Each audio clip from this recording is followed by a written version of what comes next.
Alright, this is part 3 of a 5-part series. This here is your JP-3 and actually completes the Joe pipe, the JP-4 and the JP-5. They're more or less auxiliaries, being a steamer and hot water applications. But with this here, you actually have your thermal insert here that you'll be able to use for whatever purpose. The difference between the JP-2 and the JP-3 basically is you're adding a positive feedback system over top of the fuel going in to the Joe pipe.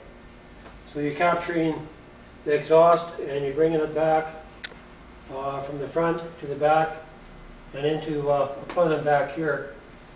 And so this plenum can be used independently or could be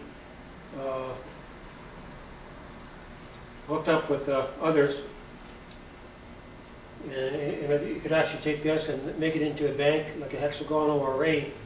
You have 1, 2, 3, 4, 5, 6 systems all working together with all your exhaust heat coming into the center along with your hot water. So there's many ways to go with this, and that's I'm hoping that to keep it simple enough to where they can be used as an individual unit, big enough to where you can throw into the back of a truck or the back of a vehicle, and where it can go together to build a larger unit.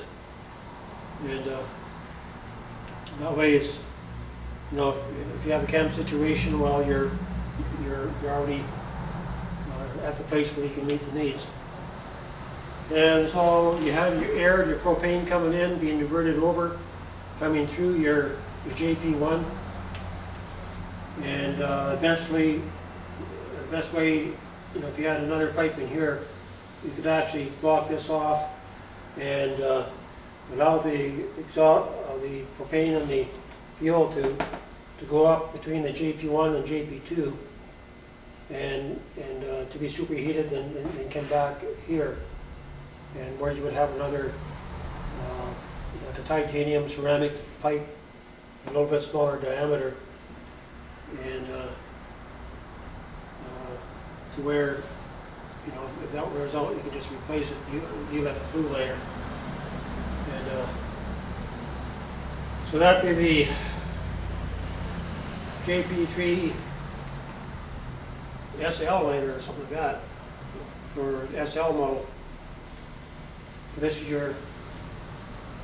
is basically here is about as far as you can take the Joe pipe, to where you're using both the direct heating of the pipe and you're using the positive feedback of the exhaust. This damper over here more or less allows you to open it up, and like when you light it, you can still light it from here, or have some kind of a remote system to light it. And you'd actually, for startup, you'd want to open this up and then pull your flame back into here, into the level 3 position. Then you can close that up, and that would divert the exhaust back through. So you could actually take your exhaust with this system here. Very little of the heat would actually get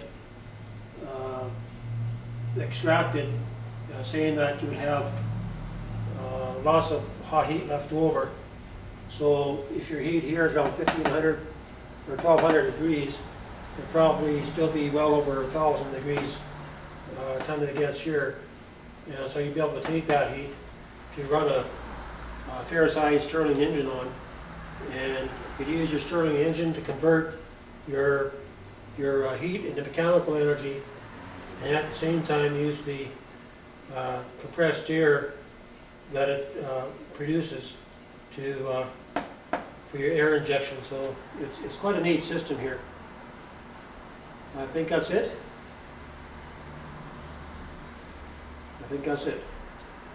So this is your basic JP-3 model. All right.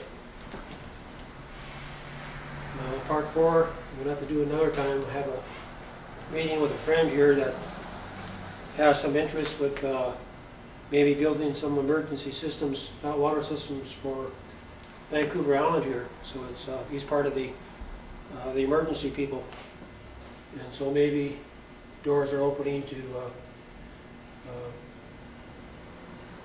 implement this and make a working prototype. Okay, that ends the third part series. 2 more to go.